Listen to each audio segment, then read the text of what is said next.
São dois momentos, né, para o nosso ouvinte e telespectador entender. Primeiro, é um momento de dizer se tem constitucionalidade a emenda constitucional número 06.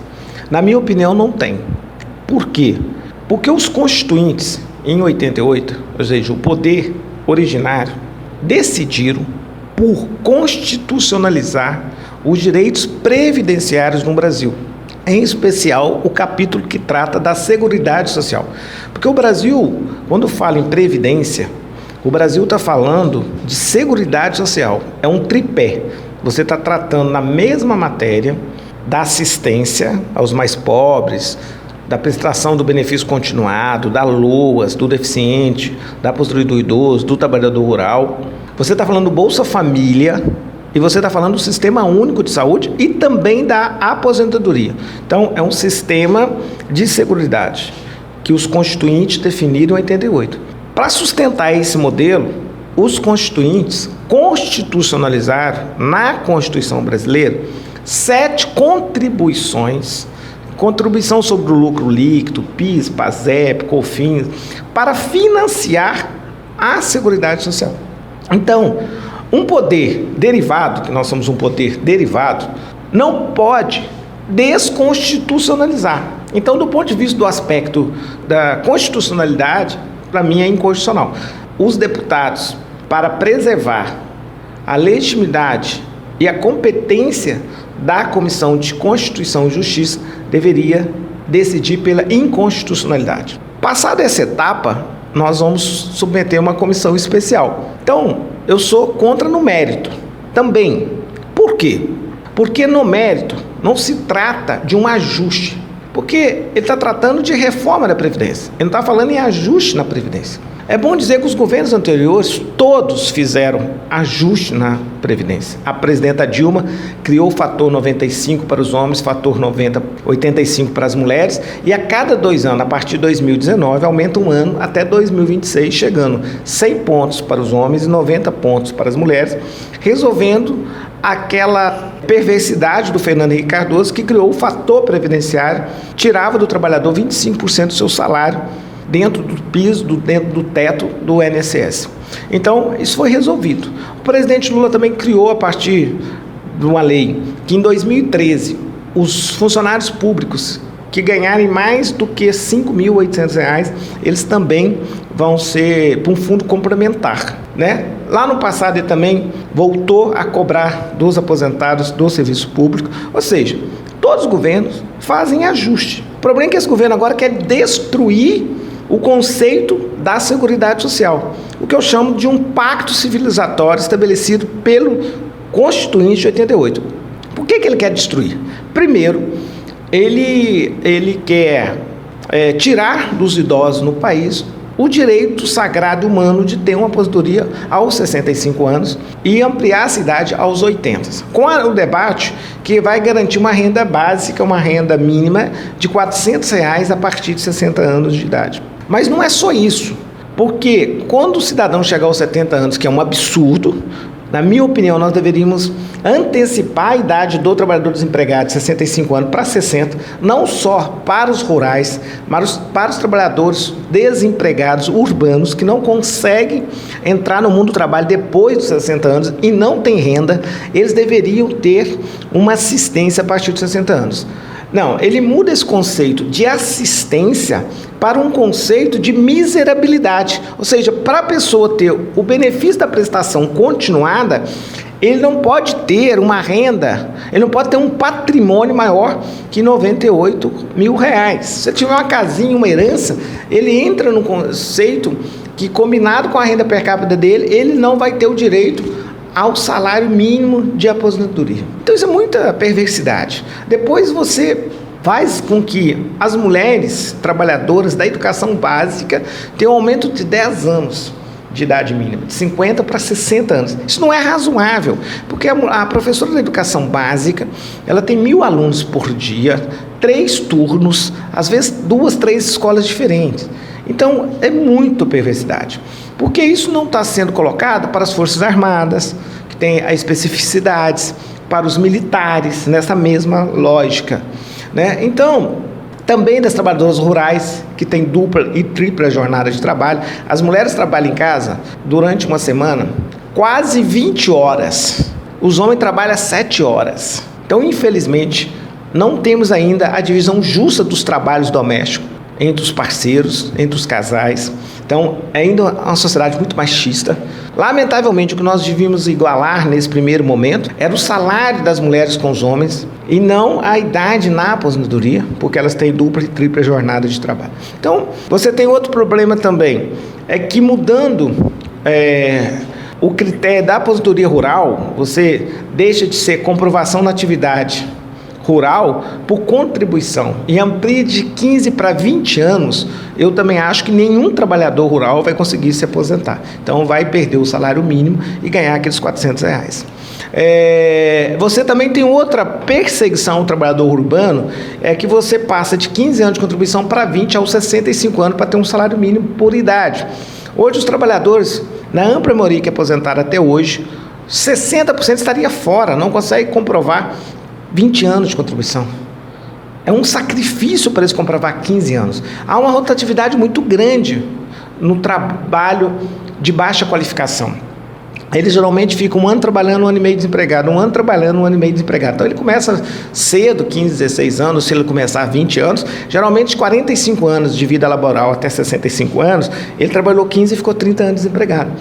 Por isso que é um absurdo também você fazer o regime de capitalização, porque o regime de capitalização é poupança individual e não fundo solidário de repartição. No fundo solidário você tem a contribuição patronal, a contribuição do empregador e a contribuição do Estado através das contribuições constitucionalizadas, que são 7 contribuições. E você passa a obrigatoriedade e a sorte só na responsabilidade do trabalhador. Provavelmente isso vai acontecer, que aconteceram em vários outros países no mundo. Inclusive, tem 18 países no mundo discutindo voltar para o modelo de repartição solidário e eliminar o modelo de capitalização, porque deu errado. O próprio modelo que o Paulo Guedes, atual ministro da Fazenda, está propondo, ele foi assessor do governo no Chile, do Pinochet, e hoje o resultado no Chile é que os idosos, em média, ganham 30% do salário mínimo do Chile. E aumentou o número de suicídios, porque os idosos não têm como se manter dignamente. Portanto, não dá para aprovar esta reforma. E por último, eu como economista, acho que esta reforma, ela cria mais um obstáculo na retomada do desenvolvimento econômico. Por uma questão muito simples, a economia precisa de injetar trilhões nela para ela aquecer, gerar empregos, consumo e arrecadação para os entes federados, para a União e para os subnacionais, estados e municípios, e não retirar. O que ele propõe é retirar 1 trilhão e 100 bilhões da economia em 10 anos e retirando 90% dos mais pobres, 900 bilhões sairão dos bolsos dos mais pobres.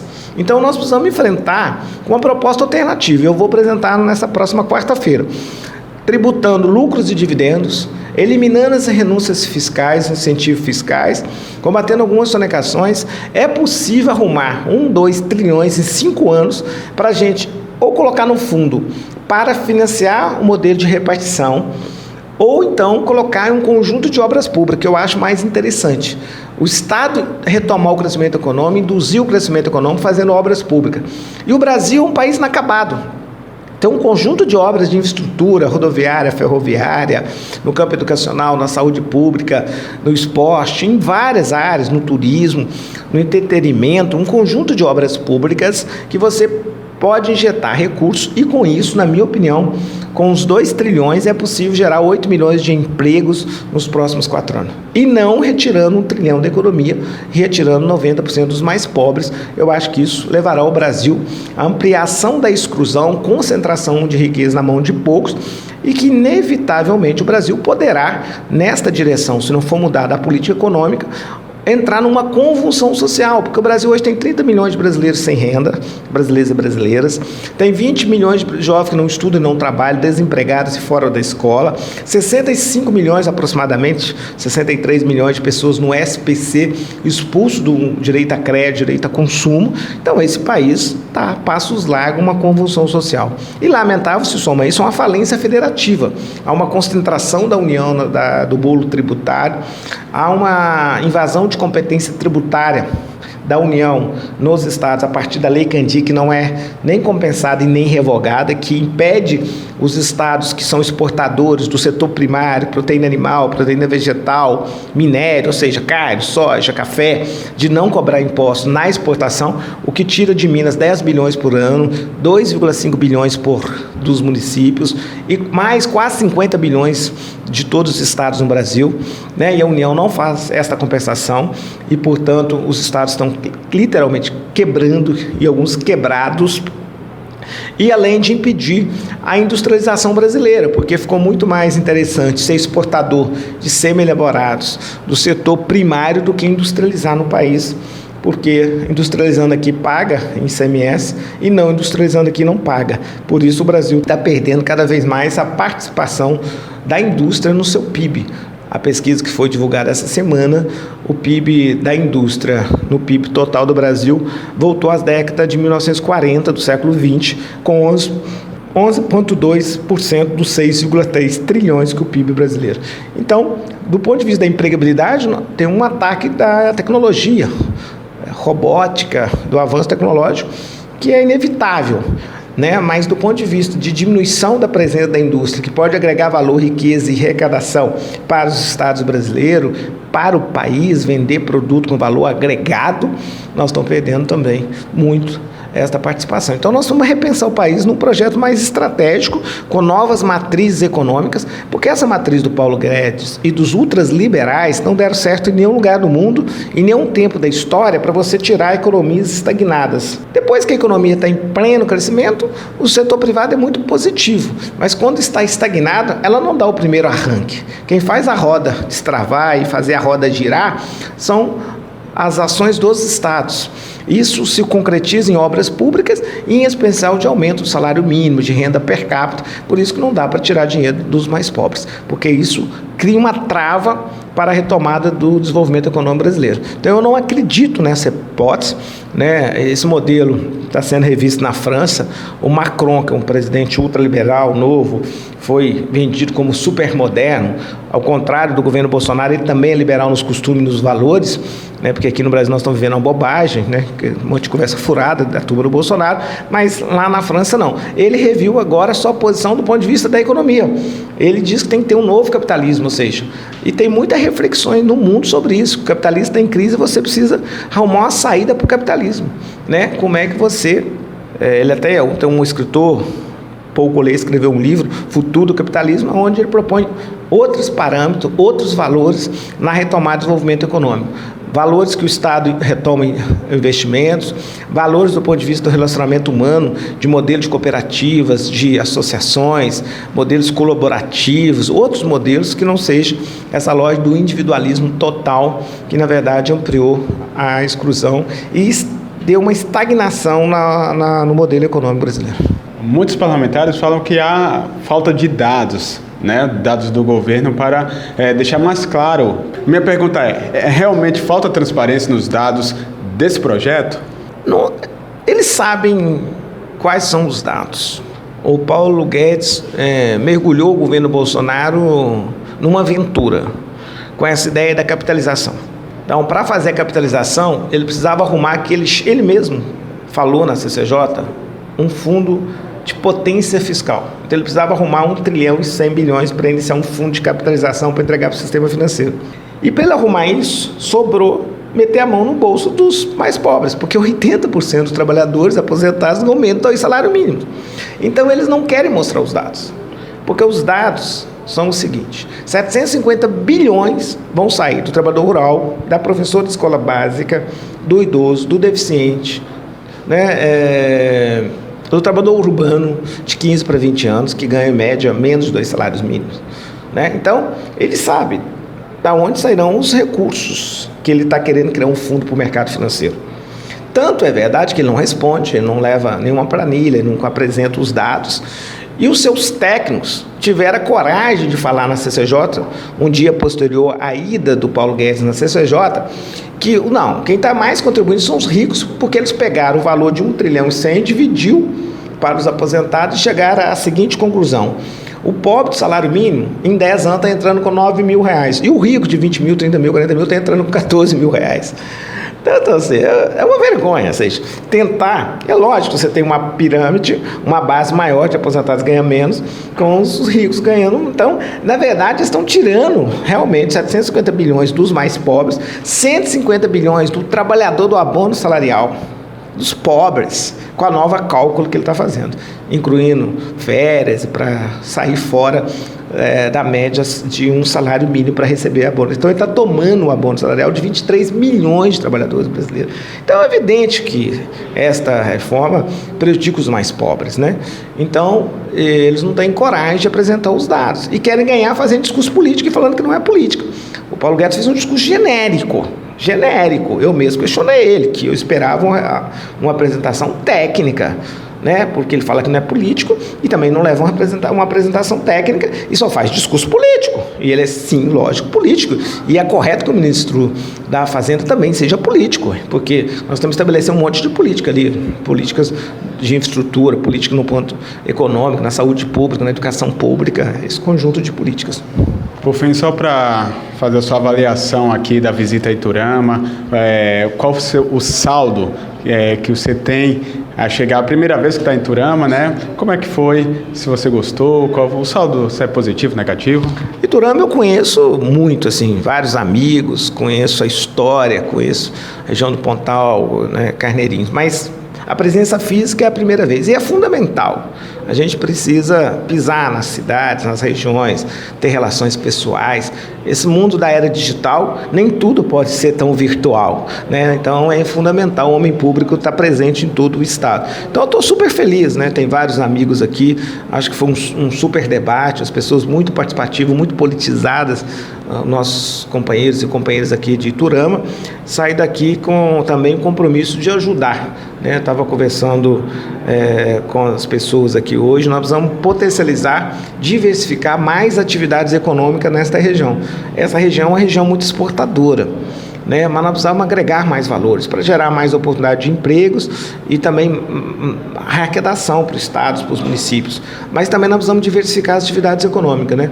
Aqui tem um potencial na piscicultura, tanto de corte como ornamental, que a gente poderia trabalhar.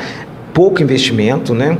E com resultados fantásticos do ponto de vista do aumento da ocupação, mas aumento também da renda per capita das famílias, porque o grande desafio da economia, né, é aumentar a renda per capita, aumentar a ocupação do povo brasileiro, em especial do povo aqui de Iturama e da região. Então, a gente sai com compromissos políticos também, de estar presente, né? Eu tenho uma relação grande com essa região, né? Minha companheira de Uberaba, então a gente, apesar de ter nascido perto de São João del Rei, porque eu costumo dizer assim, mineiro não nasce num lugar, né? Mineiro nasce perto de outro, não é isso? Então, 853 municípios, eu tenho a alegria de ter visitado quase 100% desses municípios, né? 2 municípios que faltavam na região do Triângulo, estou visitando esse final de semana, que é aqui Carneirinhos. Então, assim, estou super feliz e vamos juntos pensar. Nós precisamos de gente pensando no país, pensando em economia regionais, a diversificações econômicas, matrizes econômicas novas. Nós não podemos, porque o que é a onda política agora? É a onda que elegeu o Trump, é a onda que elegeu o Bolsonaro, é a onda que elege radicais de direita e radicais de esquerda, é a mesma onda, né? Então, esses ultras conservadores e também liberais de esquerda e de direita usam a mesma quase estratégica. É o seguinte, é você só falar dos males do país, só falar dos problemas do país e desacreditar todos aqueles que tiveram uma proposição alternativa. É como se fosse uma nova versão do fim da história. Eu não aceito isso. Tem muita saída, tem muitas alternativas. Basta ter vontade política, basta querer acertar e errar ao mesmo tempo.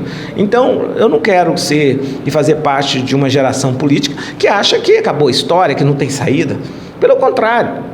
Eu sou, e costumo dizer, de princípio eu sou socialista, mas eu não vou viver, infelizmente, nessa passagem agora aqui pela Terra, né, na próxima talvez, mas nessa nós não vamos conseguir convencer a sociedade que o cara não precisa de 10 casas, 10 carros, bilhões, que dá para viver com uma casa, com um carro.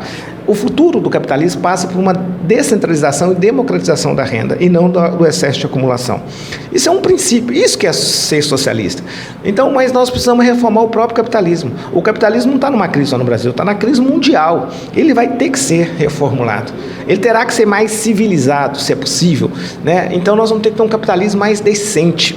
E o Brasil precisa fazer essa reforma, precisa encontrar modelos novos. E nós temos que discutir com o parte do empresariado. Tem empresariado que produz, que trabalha, que gera emprego, contribui com o país. Tem empresariado que vive da especulação. Mas, lamentavelmente, quem comanda o setor empresarial no Brasil são os que vivem da especulação, né, da mediação, que não trabalham, que é o sistema financeiro. O problema hoje no país é esse sistema financeiro, sem nenhuma regulamentação, a política monetária sem nenhuma transparência, né? É impossível desse jeito alguém investir, empreender, porque o cara pega um juro para investir, ele paga 60% de juros, se a atividade econômica dá 5% de retorno, ele não vai pagar, esse negócio dele vai dar errado.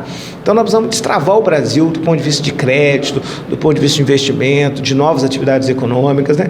Então eu estou muito otimista para fazer esse debate mais macro, que tem repercussão internacional e que a gente possa reconstruir um modelo para melhorar o país. O país precisa de melhorar, porque não dá para conviver com tantos desempregados, né? Com tantos jovens que não estudam, não trabalham, com tanta gente fora do mercado de consumo no SPC. Nós precisamos melhorar o país. Não adianta ficar esperando a próxima eleição. Está muito longe. É só daqui 3 anos e tanto. Nós precisamos contribuir. Mesmo na condição que eu estou hoje. Eu sou de oposição ao governo Bolsonaro, mas eu sou parlamentar e estou preocupado com o meu país. Então, geralmente, para cada crítica que eu apresento, eu tenho estou no 5º mandato e eu já apresentei proposições em vários temas, porque geralmente eu crio uma grande preocupação da sociedade, eu transformo numa comissão de estudo e apresento uma solução via o espaço que eu tenho, que é o legislativo, mas sempre apresento propostas. Já apresentei na política sobre drogas, na reforma do ensino médio, na política de juventude, na questão educacional, na questão da segurança pública, da violência, um novo modelo. Então nós sempre estamos buscando aí apresentar alguma solução.